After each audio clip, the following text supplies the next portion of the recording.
this is page 1 of 8, right? So there's a lot of properties I can sit here and go through and figure out which ones I want to investigate closer. Like this one at 61,000, taxable value is 61,000, purchase amount was 75. And then what I typically want to do is go and look to see when it was purchased, the purchase date. So when I go to the courthouse, I'm looking at the purchase date. So this is 2019. I'm not looking at any properties that were purchased in 2015. If you 4 years into it, you probably have not hardly paid off any of the principal. Now, I mean, you could have overpaid or that kind of thing, but you probably didn't. And somebody probably just fell on hard times, and so there's no equity in that house. So if you go and you knock on that person's door, if you send them a mailer or something like that, hey, can I buy your house? I give you, X amount for it just so you can avoid foreclosure.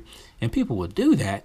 But if you're underwater, if you owe more than the house is worth, then they have no real reason to sell it to you because they're not making any money. And if you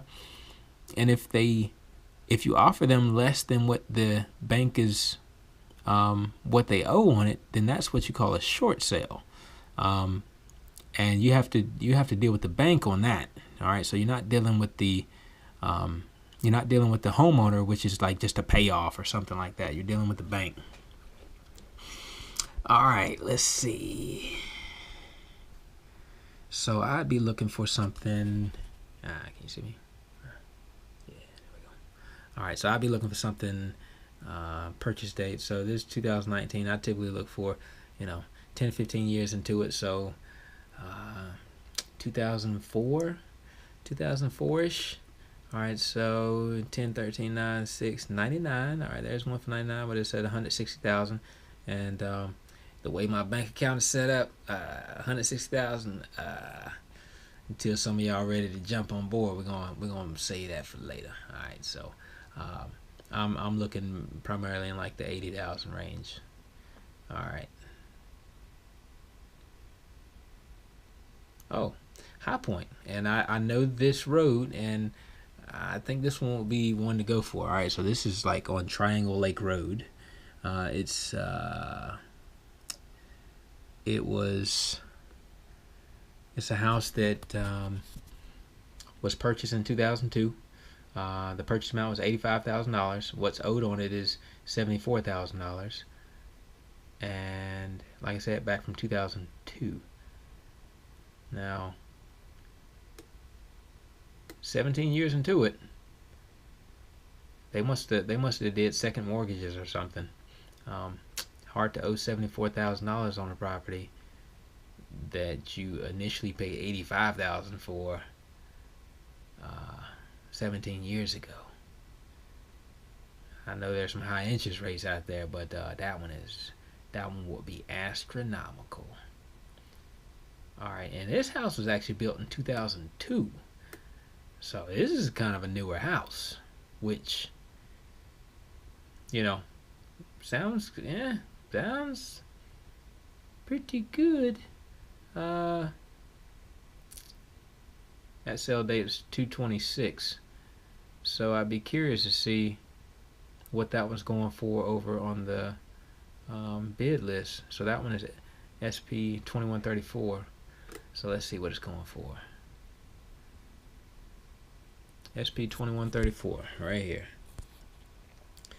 SP 2134, the bid amount is $80,000, and it is held by the Citizens National Association. And I'm pretty sure that that's Citizens Bank. I'm pretty sure that because if you look at these two, this is U.S. Bank National Association, and they both have the same courtesy of to the attorney, to the trustee. So nobody bid on that. Nobody's paying $80,000 on a house that costs $80,000. And that's the thing that happens with foreclosure a lot of times. You don't always get a good deal, so you got to be able to kind of sit down and sort through the listings. And the way I was doing it, going to the courthouse and actually pulling up, every 6 or 7 listings at a time, ones that I was interested in, it was more of a shot in the dark, compared to this having everything right in front of me. I can really study and make a smart move without either A, getting discouraged, or B, so this one doesn't make sense. All right, so this one is on Bethel Church Road in McLeansville. Taxable value is $91,000 back on 2017. The purchase amount was $16,000 and the amount owed is $15,000.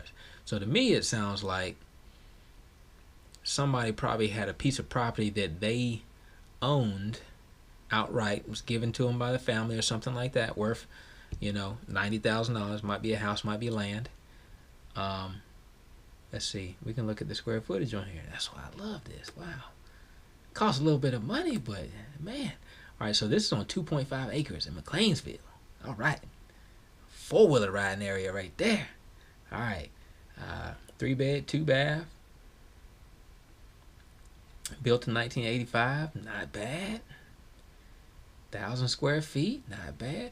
Yeah, so if it's worth $90,000 and it's got a purchase price of $16,000 and owed is $15,000, I'm thinking that somebody took out a personal loan, or did like a refinance, put the property up as collateral, so it's like a secured loan, and then just defaulted the loan. And when they defaulted the loan, they give the lender the opportunity to foreclose on the property, and they did. So now the $90,000 property is up for grabs. That's a shame. That's a shame. Current bid amount on that one is $42,000. It's a $90,000 property. $42,000. That last bid was put in on 2/26. If you go to 2/26, count 10 days out, because remember you got a 10-day upset bid period. 1, 2, 3, 4, 5, 6, 7, 8, 9. 10th day is on Thursday on the 7th. So if you're interested in this property, you should probably reach out to somebody and put a bid in on it ASAP. But $42,000, I mean, if you got it for $50,000, what? Did $10,000 worth of work to it? You in it at $60. If it was taxable value is $90, market value is probably 100, 105. Okay, so I mean, you do the math. You could make a little bit of a change on that. Why don't I make the change on that? I don't know. I gotta get off the porch. Gotta get out the chair. All right. But anyway, this is like day 2, day 3. So when you see what's possible, and I mean that's half my $90,000 right there. Well, I mean you got to put a little bit up to, get that $40,000 property. But all right. So let's see. Anything else interesting on here? And I was talking to Kat, and we were talking about investing and that kind of thing, and I told her with that's one of the things I was looking at to do this year was put up about $30,000 or $40,000 and do a flip. So like I was saying, you can get $30,000 and $40,000 range properties from the foreclosure list, and you got to know what you're getting, and you got to be sure what you're looking for. But see, that's why I wanted to get this particular list here, because I wanted to be able to reach out to, what's his name? Keith Allen Kinley. I wanted to be able to reach out to Keith Allen before it went to foreclosure and said, hey, you owe $16,000 on this $90,000 property. I give you $30,000 flat right now. You put it in your pocket. Otherwise, foreclosure going to come through and you get nothing. And you got to be out.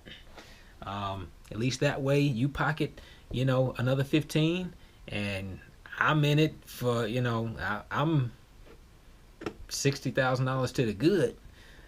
So it's a win-win. So you got to be strategic. But Let's see. All right. Well, I won't continue to bore y'all. It's we're already 30 minutes in, and so one of the things I need to be doing today is I'm gonna finish working on. I'm probably gonna redo this, but I'm gonna put a map up of Greensboro in that area right there. We'll do something with the picture. Don't worry about the picture. All right, we'll do something with that. But I want to put a map up right there, Greensboro, and as I'm kind of interested in properties, and as I have properties knocked down or neighborhoods knocked down, I'm just gonna kind of code them out and just move through Greensboro like a thief in the night. You know what I'm talking about. All right, so today we kind of got a little bit more into the nuts and bolts. I'm gonna put some links in the description about. I can't get this angle right.